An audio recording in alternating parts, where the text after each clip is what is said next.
Hello everyone and welcome back. I'm Duke Silver. Today we're going to be playing Sinbad the Adventurer. So what Sinbad does is your lowest level treasures are doubled. So kind of a Celestial Tiger equivalent if for those that remember Storybook Brawl. So the play pattern for Sinbad, I generally like to just take treasures aggressively because I mean even level 2 treasures, if you can double them, like they can be pretty effective, especially in the early game, just to kind of give you some early tempo and allow you to get to the late game and eventually replace them with higher level treasures which get doubled. I think Sinbad's an incredibly powerful hero. We start off with we get a pair of owls here with a goose and a support. Like it's a little bit awkward buying owls early just because like you kind of use up your mana quite a bit. And I know I said I aggressively take level 2 treasures, but this one I'm not willing to spend 6 gold on. The 3 dogs there, they're just not worth it to me here. So I think we're just gonna jam this second owl and roll past here. The Elaine there to go in slot 1 to be supported by the Sword Squire was very tempting, but instead we just see if we can do better. See if we can find another pair or a triple, and we do find a pair for our goose there, which is really nice. Getting these geese early means we might be able to sell them for a decent profit later. They for every 3 turns that you have them, they do sell for 1 more gold. So certainly much worse than a golden chicken, but still reasonable value, and it's a body to throw on the board early. Sometimes you just need that. We're gonna pick up an Agent of the Moon, which is just gonna be a ranged character. We're gonna throw in 1. We did, I believe we locked the demon deal there, and I really like locking demon deal going into level 3 because it allows you to buy 2 3-drops on 3.0, which is really nice. We benched the Agent of the Moon because we picked up this Pirate Gunner as well, and we're gonna use the Pirate Gunner just to scale our ranged character for a couple turns. Since we don't have any Slay characters on the board, I think it's just kind of a no-brainer. We triple our goose and we get an ice ring. Really nice pickup, especially with Sinbad. We're going to be casting 2 blizzards per turn, so we're going to do 2 to everything.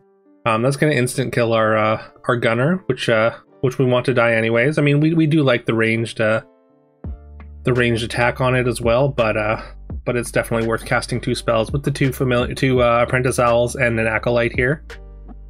Considering just selling for this new U, and we do decide to do that. We new U our Agent of the Moon into a Tengu, and then we're able to roll and find a second or a third apprentice owl. So that's another level 2 treasure. That means both our level 2 treasures are doubled, because Sinbad does say your lowest level treasures, plural. So that's very nice. We get a good little infusion of hero attack, kind of just insulating us from taking too much damage in the early game here. And the Tengu's not bad early. Like it's a pretty decently sized flying character, so we can kind of take out people's backlines and their characters with aura or supports or whatnot, things that are probably buffing the rest of their team. We get another pair of gunners. I have to stop and remember the names.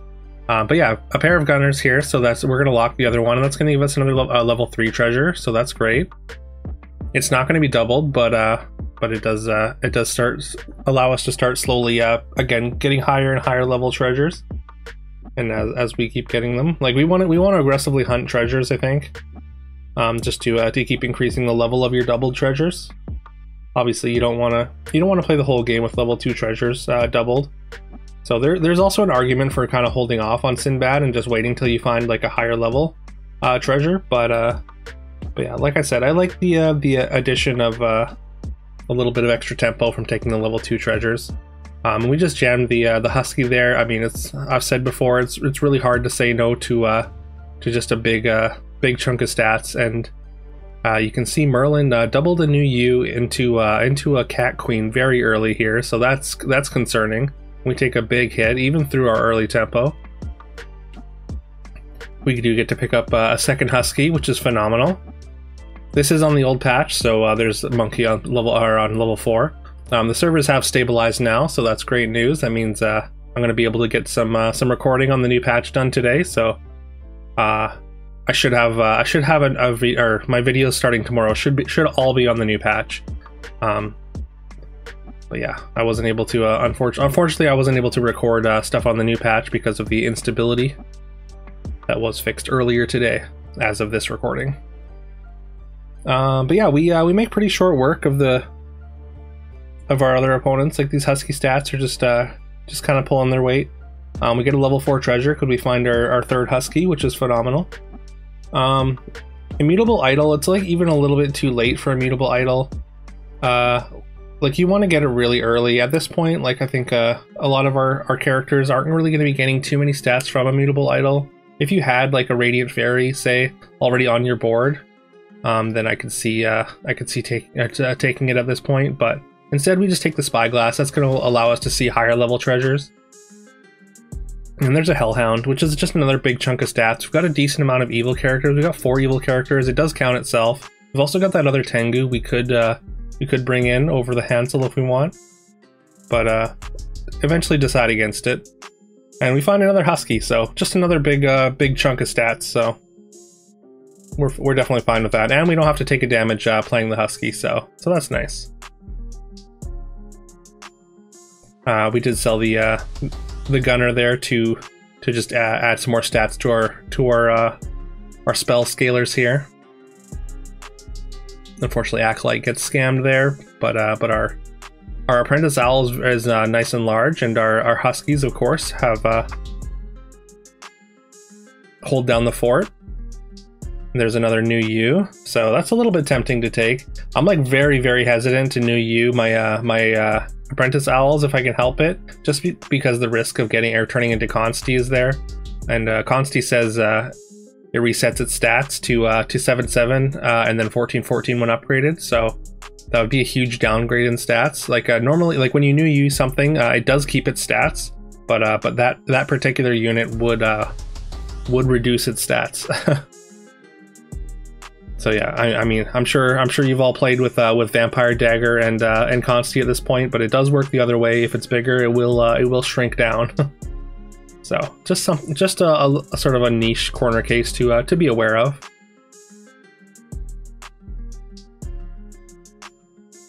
We're gonna cast. We're considering casting the Mix-a-Wizzle equivalent on the apprentice owl, but again, the fear of Consti is just always there for me.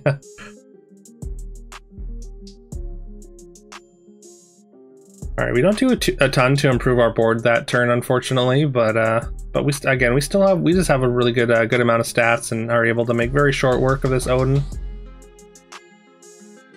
We would sure love to find some more treasures at this point. Succubus is really powerful. I think you should probably take like, if you don't have a direction already, I think you should probably be taking Succubus pretty aggressively.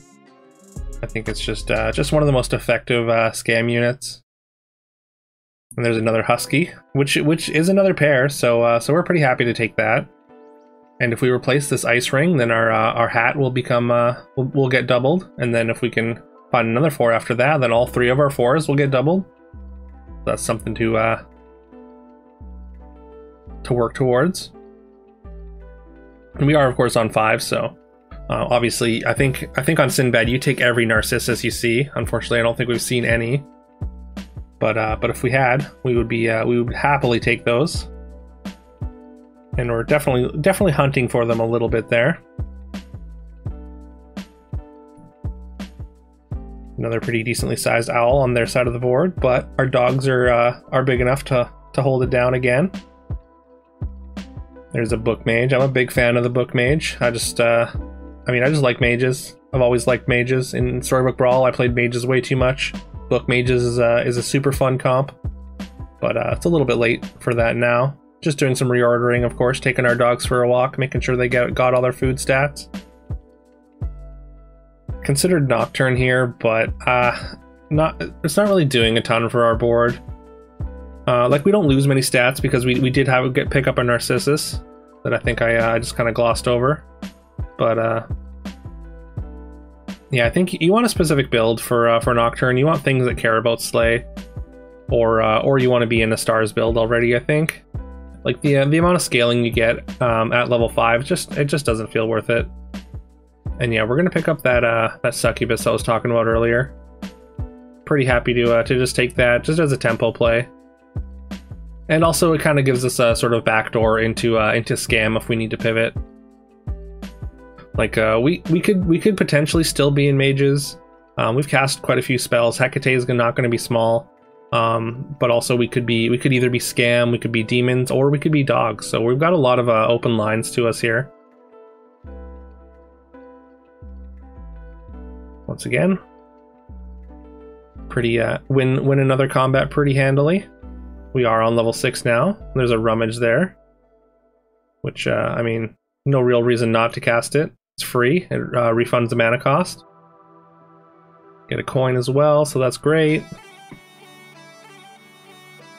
There, we decided to fire off the Mixwizzle on the on the Apprentice Owl, risking the Consti.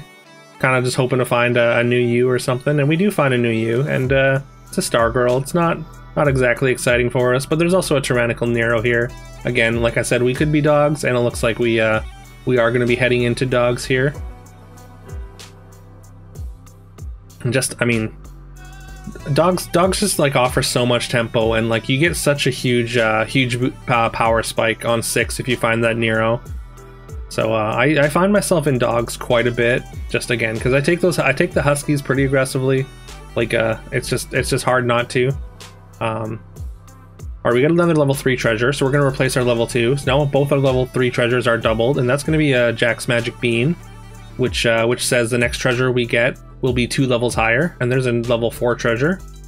And because we have the Spyglass, we're gonna see all the treasures are 2 levels higher, so we see 6s, and we also get to see a 7. And we had to move fast there, but we did pick up the Aladdin's Lamp as a 7. That was our choice at 7 there. We're not positioned optimally here. We do lose this fight. It might have been better if I'd positioned this Star Girl better, but just didn't quite have time. But I'm happy to take some damage to get that Aladdin's Lamp online the turn earlier. There's a Hecate, which is with a pretty reasonable stat line. There's also Merlin in the shop, which I think at this point of recording, like I wasn't quite as high on Merlin as I am now. I just think Merlin fits into a lot of different builds, and of course there's a very, very strong support build that it's a little bit complex, but yeah, that might be showing that off in tomorrow's video. All right, we get paid off with our patience and not taking Merlin here. We get a shop with a couple of herding dogs. Excuse me. And so one thing that's worth noting about this dog comp is like all the stats you get are food stats. So picking up a haymaker is actually really, really good in dogs. At this point, I hadn't really realized that yet. This is a relatively early recording. But yeah, you kind of want to get the haymaker because it allows you to keep a percentage of your food stats. So like you get to keep roughly, I think it's 20% of the food stats that Nero puts on all your dogs. You get to keep 20% of those, which is really, really strong, as they just kind of build over time. Our Aladdin's Lamp pops, and we get our choices of level 8 treasures. Once again, there's that End of the Rainbow. We saw that yesterday, so we're not going to take that. There's also Wish for Brilliance, which is another. If we still had our spell scalers, I mean, we have the Acolyte, but if we still had that, I might just jam that. But I think we're just going to jam Wish for Nothing, which is going to amplify our other 2 treasures by 7, or sorry, by 4. Yeah, by 4, right? Which is still a ton. And also we're going to be getting our spell doubling from our treasure doubling from our hero power. So we're gonna double our treasures a lot here. And yeah, you saw the length of this video. We're gonna do some silly things as this video goes on. Okay, so there's Titan's Flowers. That would have been incredible with the Wish for Brilliance. One thing to note about Titan's Flowers though, and you can see how cheap it is. It's only 2 gold because our hat is being amplified by our hero power and 4 times by Wish for Nothing. So that's kind of funny. Also, we get to look at some level 7 treasures. Because of our amplified Spyglass. It's just normally you get 1, and obviously if it's amplified by 4 times, then we get to see all of our treasures are level 7s, and we decide to take the Infinity, which is gonna I forget what it starts at. I think it's +10, and then adds a little bit every turn. Anyways, that's gonna be amplified by 4, so we're gonna get a ton of stats out of that every single turn. Like Yeah, and we've got a few turns left in this game so we're really going to be able to rack up the stats here. So our spyglass is now our lowest level treasure. If we can just find another level 6 treasure, I believe actually Holy Grail was in that treasure selection with the infinity, but so like that probably should have been the thing I took. And then you just take 2 level 6 characters, and that's just another two level 7 treasures.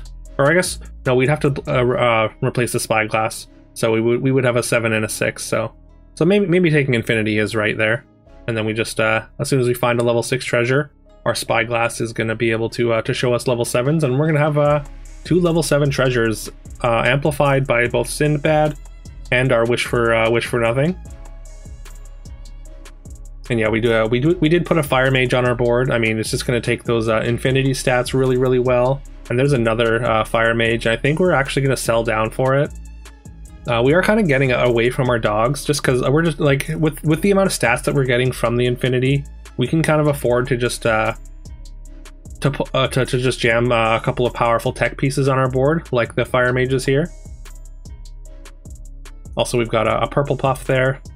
I believe that was a new Yude from an acolyte, and we're gonna play that instead of the second fire mage, which I'm not sure if I think the infinity stats do go on your bench, but if they don't, then I probably should have just played the second fire mage because like if once I combine them, then the stats go together. But I believe we do get it.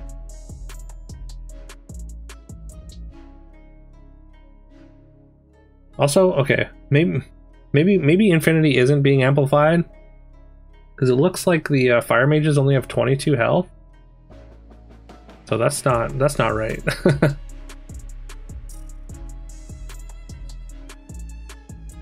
I'm not sure if infinity says it can't be amplified or something like that. Because yeah, I was expecting a little bit more stats on the board. All right. Either way, we get our level 6 another level 6 treasure with our fire mage triple here. I don't know if we have enough to sell or if it's worth selling. It's yeah, we decided not to. We got an opponent playing a pretty powerful food board. Oh, never mind. We looked at the wrong opponent. We've got an opponent with a pretty powerful mage board.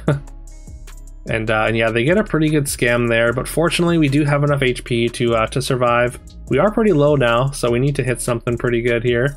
And yeah, we got Fairytale with the Wish for Brilliance would reduce the cost of everything in our shop by a lot, and it'd all be golden. We could just have like a big aura effect, but that seems a little bit boring. So we are just going to grab this spell reflector and kind of lament the fact that we got rid of our spell scalers. But yeah, it's still like I mean, now that we have 2 level 7 treasures with our level 8 treasure, both the level 7 treasures are again amplified by our hero power and 4 times by Wish for Brilliance. So so that's 5 additional instances of these treasures. So we got if we cast a spell on or any targeted spell, now that we picked up a Hecate, we're gonna get so many spells. I believe it's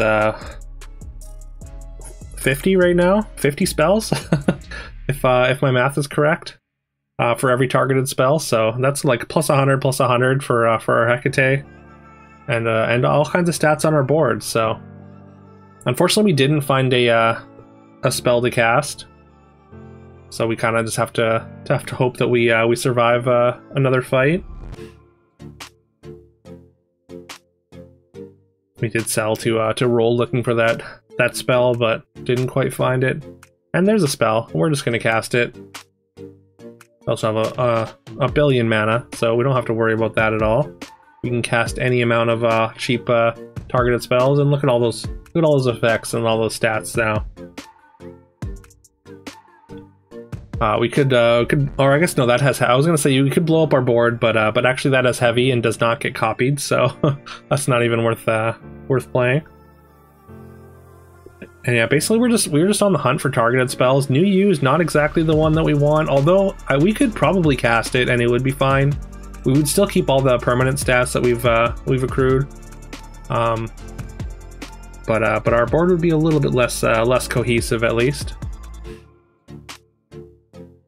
And so like it almost doesn't matter what we have on the board at this point, because we're just going to be adding so many stats. And speaking of adding so many stats, there's the Titan's Flowers. That's exactly the thing that we want. So what that's going to do is it's going to double our permanent health stat. Unfortunately, it doesn't work the way that you kind of want it to, where you want it to like double and then double and double 6 times or whatever. But so yeah, it's just going to take the first time it doubles and just apply that 6 times. So I took this good boy thinking it would get absolutely massive, but because it only has 2 base health when we cast, it's only going to go up to 18. Because again, it's going to take just that one instance of doubling and just apply that 6 times. It's additive instead of multiplicative, basically. But I mean, the rest of our board has been accruing those infinity stats over the last several turns. So our board is absolutely massive. Our board, let's just say our Sir Mix-a-Lot would really like our board. And yeah, no, I mean, we just want to lock any targeted spell at this point. There's another Hecate there, and the size of the Hecate has grown really fast, as you can see. It's a pretty big fire mage on the opposing board, but ours is a bit bigger. They've got some good stats over there, but they can't kill any of our stuff. Titan's Flowers with this treasure setup is just a little bit absurd. So yeah, we could pick up another Hecate, or like we could just forego the Hecate and just take the targeted spell and try and find more targeted spells and see what that does. I mean, if we could find another Titan's Flowers, that would be phenomenal. And we did cast the spell first. Like we don't lose out on much because Hecate still cares about. It just cares about how many spells you've cast this game, and it does see all those. We just don't get the stats from the spell, which was really not that much. It was like 10/10 or whatever. But yeah, then we find the Titan's Flowers, but for attack. So yeah, look at the amount of stats we've generated. Just an absolutely absurd. Just a bunch of 2000s ish. And yeah, we make very short work of the final board there. We do drop pretty low. It got a little bit hairy there, but yeah, the two level 7 treasures multiplied by 5 and or by the level 8 treasure is just a little bit too much. So I mean, I would say this is a bigger high roll than the end of the rainbow game. Let me know what you think. Definitely let me know if you enjoyed this. I know this one ran a little bit long. It was, I mean, I'm trying to slow the pace down a little bit, but this game went a little bit longer than average. The turns were a little bit longer, just because there was a little bit more to consider, I think. But yeah, again, let me know if you enjoyed it. Please leave a like, comment, subscribe if you did. Do all that fun stuff that I'm supposed to tell you to do, and I hope you have a great rest of your day. And I will see you tomorrow.